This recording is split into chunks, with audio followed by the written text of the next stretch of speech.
This is a Sony SD1 tape recorder. It was part of a 3-stack system with a mini disc recorder and a combined CD radio amplifier. I've only got the tape unit left because I'm keeping it as a backup to my Iowa tape unit, which is in a state of disrepair and has been for many years. I really ought to get around to looking at it again. But this one essentially works at the moment. It's got a very dull sound though, so I need to do a tweak on the azimuth, I think, and while I'm at it I thought I'd have a look inside and maybe do some preventive maintenance on the belts, see if they're looking like they're deteriorating, do a bit of lubrication, adjustments and so on. I do have the service manual. The specifications are not very thorough, but it does show the frequency response up to 15k on type 2 and 4 tapes at 3 dB down, so okay, but nothing remarkable. Certainly not what you'd call a high-end deck, but you know, adequate for playing back tape certainly. So it's tray loading. This is always a bit confusing when you put the tape in this way, sort of upside down, so the tape goes from right to left essentially when looking from the front, but the play forward on the A side is actually pointing in the other direction, so you've got to sort of invert that in your brain. So we've got Dolby B and C, we've got direction here, tape light shows that there is a tape inside. Well, tape direction indicators, pause, fast wind,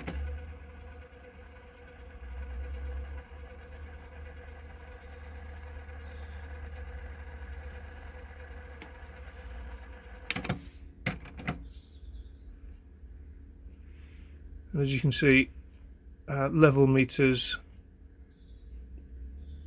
not very many of them, and obviously not in stereo, so doesn't give you an indication of left and right signal. And these tend to, or seem to, give quite a low level of recording relative to what I saw on the Iowa, how it was recorded. So it never seems to go beyond kind of 0 dB really, and that probably accentuates the dullness. So particularly with Dolby, if you've got a low playback record amplifier, then the Dolby will accentuate that, thinking that it should be at a low level, and reduces the treble accordingly, beyond which what it should be to give a flat response on playback. So maybe there's an adjustment here on the playback amplifier. I need to see if I can get some kind of accurate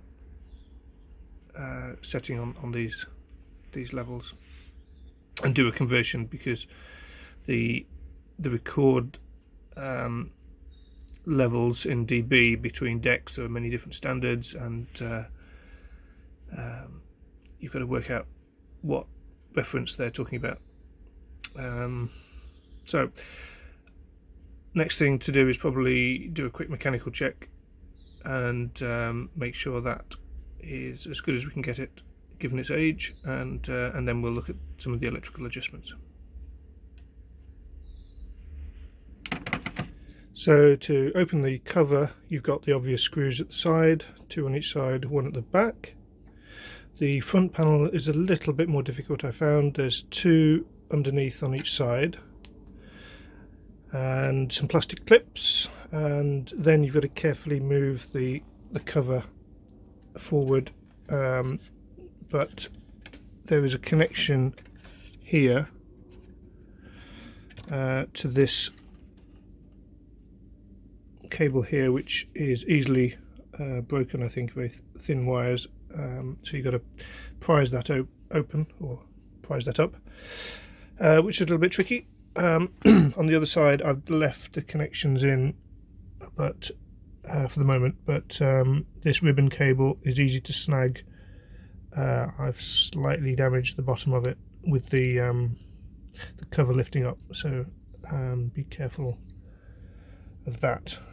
I'll need to remove those, I think, in order to get further into the mechanism, but we'll see. Right, so I managed to get the mechanism out. There were 4 screws underneath the bottom that attach to this white plastic piece and this one over on the other side, which I unscrewed, but all they did was allow me to bend these slightly away. What actually you need to do is remove the screws that go through the mechanism, which are through this hole here and correspondingly each point down the sides, and they go into the plastic here. Okay, and one of them has a wire, an earthing wire on it, and you will need to remove the cable at the front, which hooks onto the connector there,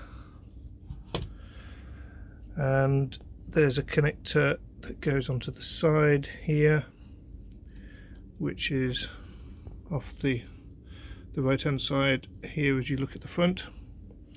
So that is not too difficult, and we've now got the mechanism, so we can look at it more closely, look at the underside, look at the belts, and see if we need to do any maintenance on those, do any cleaning. So it's certainly not one of Sony's best mechanisms. I mean, we've got this little flywheel for the forward direction, but it has this plastic one for the reverse, so that's not fantastic. But anyway, it is what it is. So really I need to work out what to do with the belts. I mean, they are okay, but they do feel a little bit loose, so I'm suspicious that they are aging, which is, you know, what you'd expect from this age of machine. This one I can easily replace. It just pulls off, as is obvious. This one, however, is a bit more tricky. I'm not sure how to get that out. I think you have to get at something here underneath here to allow the capstan to go down. Looking at the exploded diagram, it's not entirely clear. The loading belt, the other side. The loading belt, again, it does work most of the time. I did have it jam once, so it might be getting a bit old. That's a square belt. That obviously is easy to replace. I might try that. The other alternative is just to try rubber renew. I'm going to put that on the pinch wheels anyway. That might help the rubber. I don't know. We'll see. I'm tempted to not try and take the mechanism apart and maybe put renew on this belt there, and then see if I can get replacements for the other ones. So actually it was much easier than I thought. If you simply lift the belt up from this wheel, you can then unhook it around the flywheel here, and so now I have all of the belts. That one, the main flywheel to flywheel belt, and the loading mechanism belt.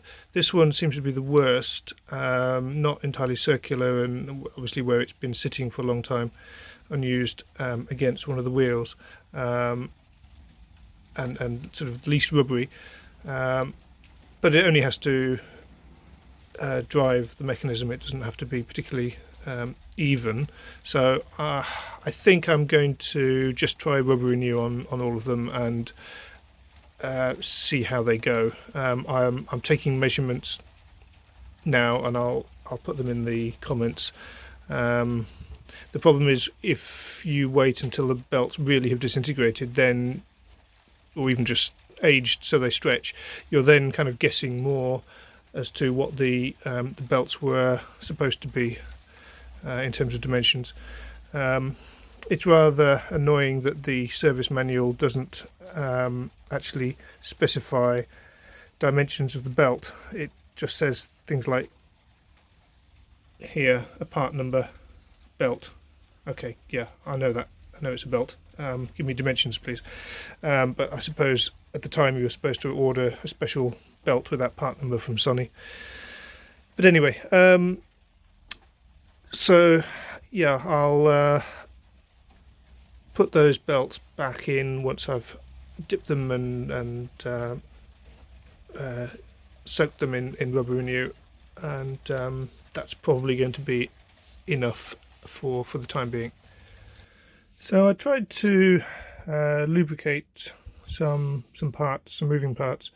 I couldn't really get access to too many, but these points here where the loading tray moves, I've lubricated each side, and inside there's a spot there underneath there. So I've used a bit of light grease that I use on these mechanisms, but without taking these plates apart, and a lot more work. I don't have access to a lot more spots, so I think I'll just leave it. I don't think it's worth going any deeper at the moment. The next thing I will do, though, is demagnetize the heads just while I'm here. So I have an old demagnetizing cassette inherited from my father-in-law. So this has a small circuit in it, and a battery and a micro switch, which is triggered when you press the head in, and demagnetizes the head. But I also have this, which I inherited from my father, which is a gun-like thing. So that runs off the mains with a button here to turn on or off. So the idea is that you start off a long way away from the device you want to demagnetize, and then turn it on, and then slowly bring it in and work around in slow circles, like so, and then slowly move it away and then turn it off, something like that. The advantage of this approach is that you can demagnetize the capstans and any other piece of metal that's near, not just the heads. So I think I'll use this one. I'll try this. To be honest, I've never had a dramatic effect, or heard a dramatic effect, I guess I should say, demagnetizing, but well, while I'm here, I might as well. So a whole bunch of time has passed since the last part of the video. After the last section, I found that the deck wasn't working properly. It seemed like the sensor that detects whether the wheels are going round had stopped working, and I had tried to take this apart. This is obviously the underside, and this board comes off with the switches and so on. And I think I had damaged the connections here to the solenoid, and so that's damaged now. So I've introduced another problem. What I was trying to do was to get at the magnet and the Hall effect sensor. I wanted to have a look at what was underneath and get access to the magnet and whatnot. Yeah, probably it was a mistake to try and get this apart because I damaged the solenoid. So this is now open circuit, so I need to try and repair that, or find out if I can unwind one of the wires. I mean, I'll have broken one of the ends of the wires somehow by too much heat, too much rough handling or something.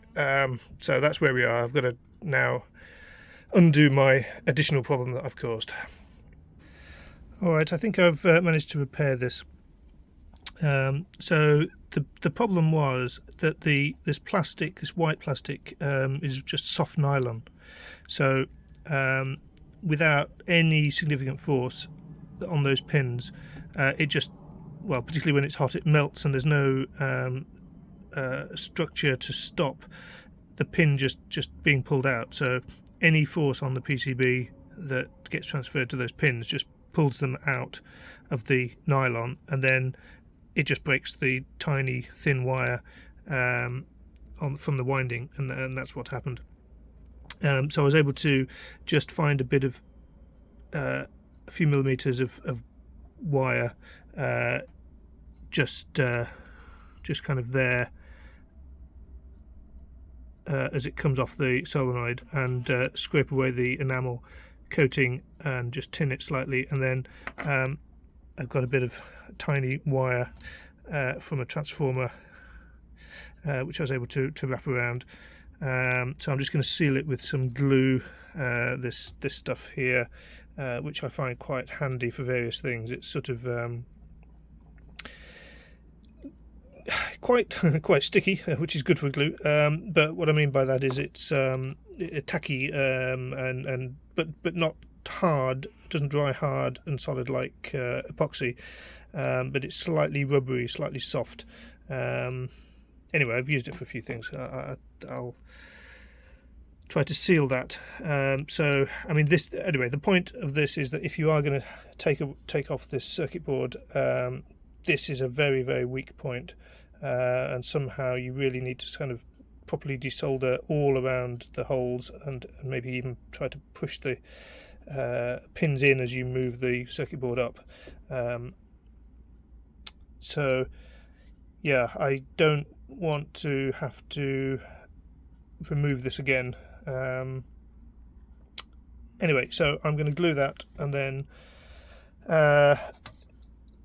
I will look at this Hall effect device. So the principle of this is that this reel motor, the reel motor will drive the reel ultimately, and this will rotate, and this magnet will rotate next to this Hall sensor here, and this will send a signal on one of the pins. I'll have to check the actual pinouts according to the polarity of the magnet. There are different types that operate in different ways, but as this rotates, the north or south pole or whatever, it will alter the behavior of this Hall effect sensor, and then there'll be a signal that comes out. So the microprocessor will know that the motor is turning, or the reel is turning, and if it doesn't, then it knows something's gone wrong, or it's got to the end of the tape and so on, and it'll stop the main motor.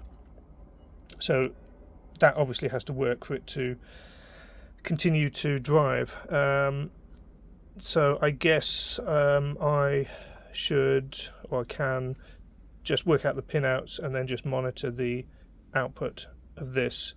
Doesn't have to be this magnet. I can put any old magnet next to it and see if it actually operates. That's probably what I'll do next. Alright, so the circuit on this control board is pretty simple.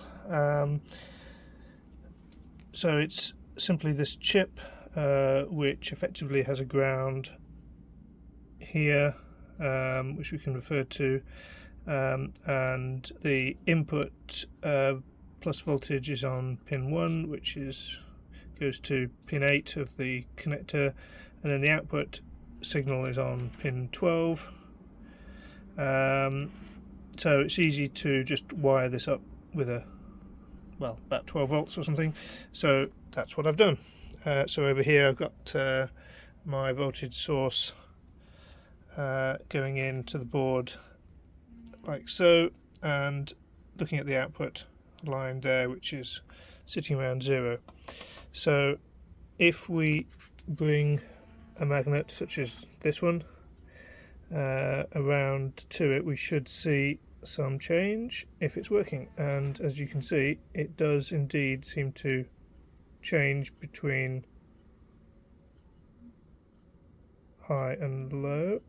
If I can get the magnet in the right position, there we are. It's a high, and you can see it seems to latch. So I've taken the magnet away, obviously. So I'm going to move it back into low position magnet a long way away.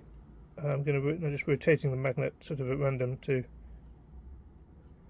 there we go. So it's latched high now. So that's interesting. It's a latching device, and it does indeed say it's an IC. So there's obviously some logic in there as well. So that's interesting. So what does that mean? Well, I guess that means that the only thing that can go wrong is this magnet. How can a magnet go wrong? Well, I certainly didn't heat it up beyond its Curie point. However, I may have broken it. I did use a big handheld demagnetizer, and I'm wondering whether I got too close to it. Seems like I shouldn't have done, but maybe the demagnetizer is more powerful than I have imagined. That would be consistent with these results. So the good news, I suppose, is that I don't have to find a replacement Hall sensor, because there are different types, and I don't know. Yeah, I mean the type here is marked as this with a Sony part number, but I don't know whether I could get an equivalent. But the downside is that I've got to somehow check this magnet and try to remagnetize it, which is going to be interesting. So let me think about that and see if I can do something along those lines. So I think I may have remagnetized this ring magnet here. So I found the most powerful neodymium magnets that I'd got in my box of well, magnets, and used them, gently putting on one part of this ring and then slowly taking them away and moving them back and touching again, and doing this a few times. And well, I've placed this Hall effect sensor on the ring, rotated the ring, and the output has changed high to low and so on. So that's looking good. So I think I can put this board back, and hopefully that will indeed trigger the Hall sensor to keep the mechanism running. And basically I'm back where I should have been a few years ago. I can't remember when it was exactly, when I started to disassemble, and then electrical calibration was really what I was trying to do. So yeah, let's not make assumptions. Let's get that back and tested and go from there. Something I've just noticed just before I was putting this mechanism back in here was this capacitor here.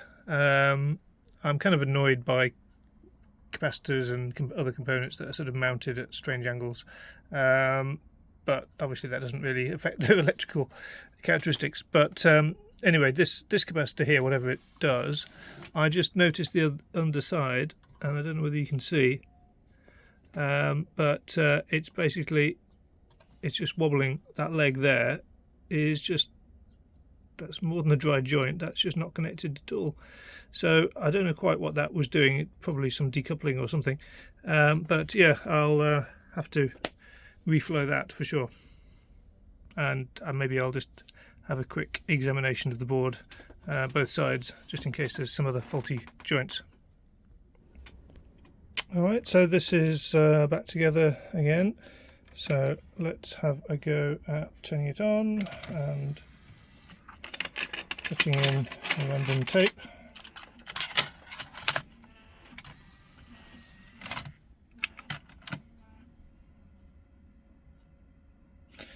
Okay, well, it's running. So, yep, that was it. It was the demagnetizer.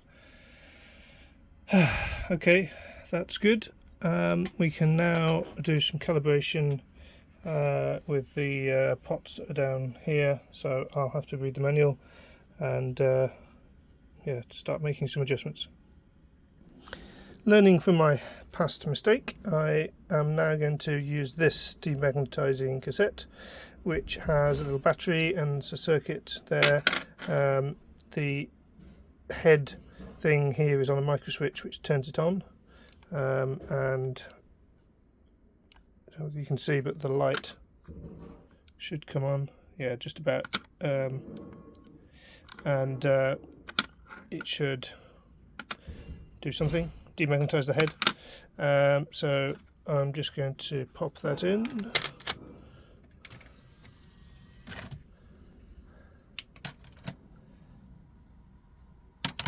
Okay, so it just operates for a second or two.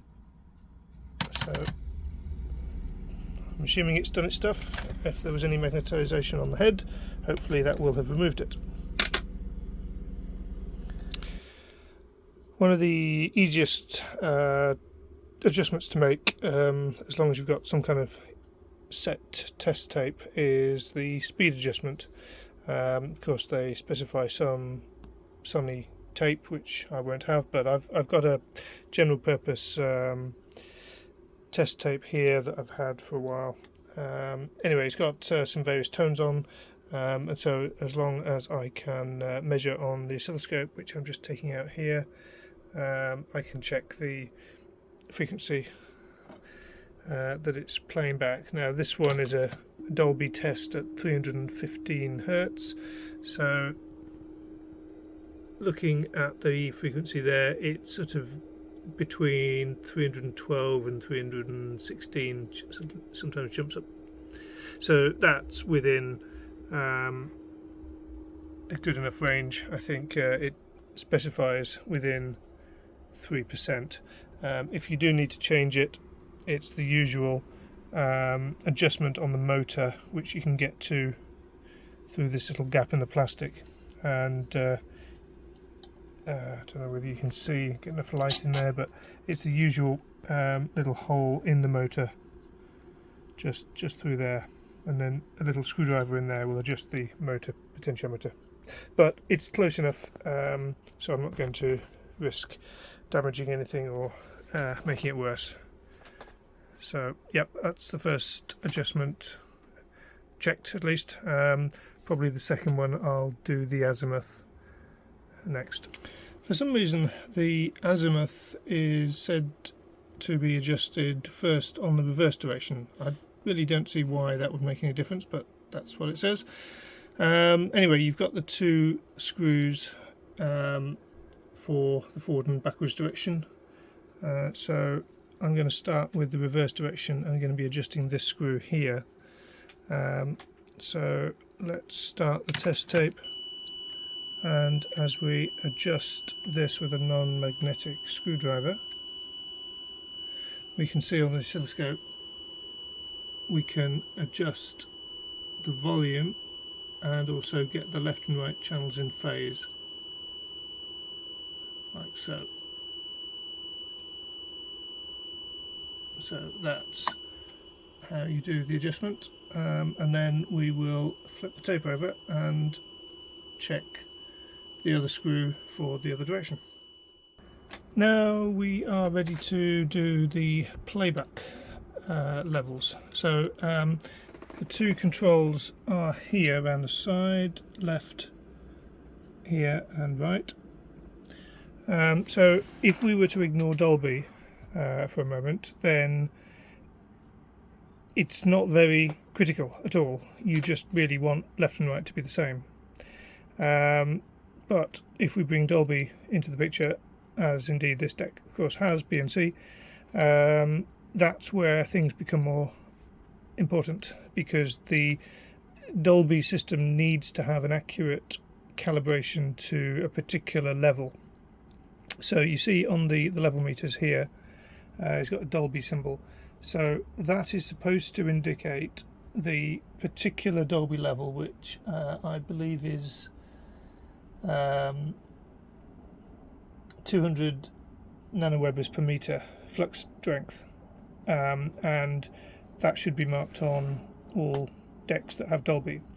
Now, it might be in a different position because not all decks have a 0 dB reference point at the same actual volume level. So there are 3 common standards. There's the DIN standard, which I believe this deck should be adhering to because Sony and Marantz tend to use that. That's where 0 dB is 250 nanowebbers per meter. Hence, this Dolby symbol is actually, what did I work out? Minus 1.2 dB down from the 0 point. There's Nakamichi, which has 0 dB at the Dolby level.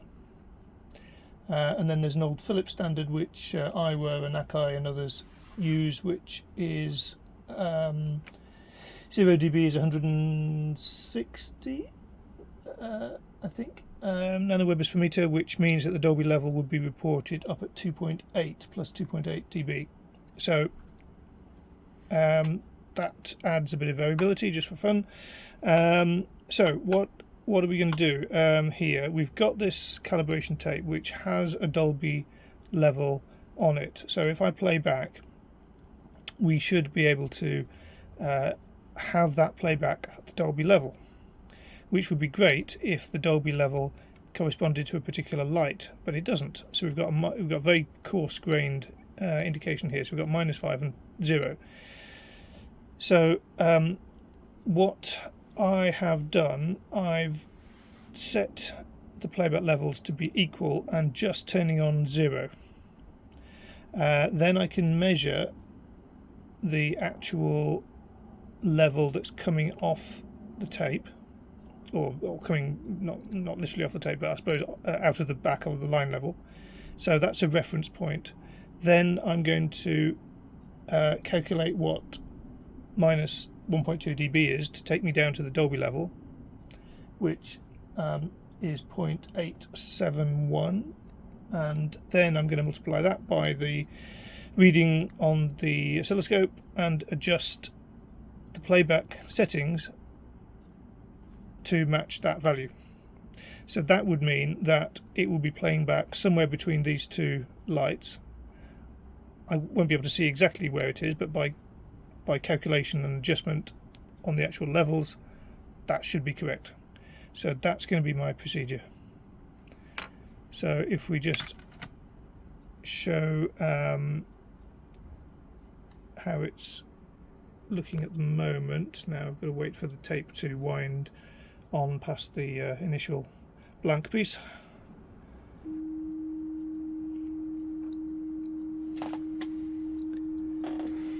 So here we see the level is just coming on to 0 dB there, and that's how we're looking on the oscilloscope. And if I adjust the right hand channel, it just comes down very slightly, and at that point it just turns off and on the 0 dB light. So now we've got somewhere between -5 and 0 dB, and we've got channel balance looking pretty good left and right. Annoyingly, there's a gap in the tone on the tape, and then it goes into some high frequency. Anyway, so that's the playback level done.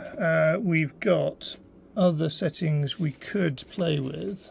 We've got the record level here, left and right, and then the bias, left and right. So I'll have to see if I can make some sensible adjustments there without making it worse. I mean, to be honest, I'm not going to do many or any recordings, so it's not terribly important, but while I'm here it would be nice to check if I can. Just one other thing I thought I would mention. So this calibration, assuming I've done it correctly, is all very well and good, but if you are using or wanting to use the tape player to just play back your old archive tapes that you've recorded on another machine, well, that's going to be great if the other machine is also calibrated. But if those recordings were recorded at a different azimuth or a different Dolby level, well, you'd probably be better off to try and match that deck rather than some kind of absolute standard. So that was always something that was annoying with tape decks, that you could have quite good sound and performance out of an individual deck when it was playing back its own recordings, but playing back another device wouldn't necessarily sound as good as you might think. But anyway, that's just the nature of the beast, and having machines that weren't necessarily calibrated perfectly out of the factory, unless they were a Tandberg or a Revox or a Nakamichi perhaps.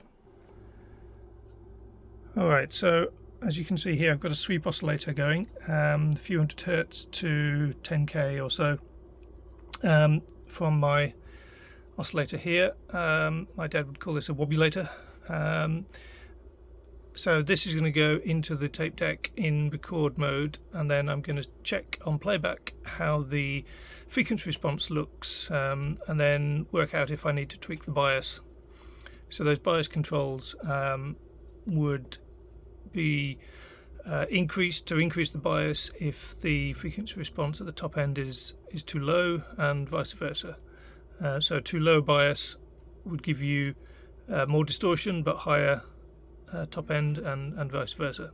So it's always a compromise, and it will depend on the formulation of the tape, and that's why best decks always had adjustments per tape, and even auto calibration on the very high ends. I'm using TDK SA here, my new basically unused tape there, so that will be a decent standard that a lot of decks were at least roughly calibrated to. So as I'm recording this on tape now, this is the input, and this is the output of, not the tape, but of the line level out.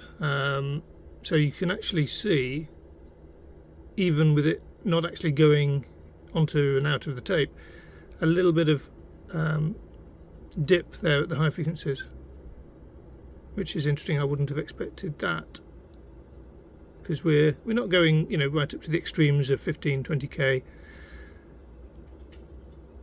So I would have thought the bandwidth of the amplifier would be a bit larger than that, but well, it's not. So anyway, yeah, that's just the electronics. So it'll be interesting to see what difference it makes when we actually get the off-tape signal. This is now the blue being the off-tape playback of the recording I've just made, and you can see here, look, way down at the top end. So I'm going to try and tweak the bias a bit and see what happens, see if I can improve it. Now I've altered the right hand bias slightly anti-clockwise, actually more than slightly, a fair amount. It was already quite high on the potentiometer. So you can see here, if you look closely, just before it dips, it slightly increases. So I think that's pretty much spot on. So you want to get a frequency response that's mostly flat, then just increases slightly before it goes down. I think that's probably the best compromise, just to get the highest frequency response without a peak that is objectionable. Yeah, I think that's going to be optimum for the right channel. So I'll do the same for the left, and then that should be the bias done. I guess I should also feed some music in and just sanity check that it sounds kind of reasonable as well. And so that's the deck pretty much done, with the bias done, the record levels tweaked. Can't do it real time, of course, with a 2-head deck, so you're just going to do it in a record phase and then playback and then make a tweak and try again until it's aligned. I just set both levels so that on the playback it gave the same output level as I was feeding in the line level, and anyway, it seems okay. I've just recorded some music, and I mean, it sounds reasonable, as good as the cassette deck could. So I think that's pretty much done. Yeah, thanks for watching.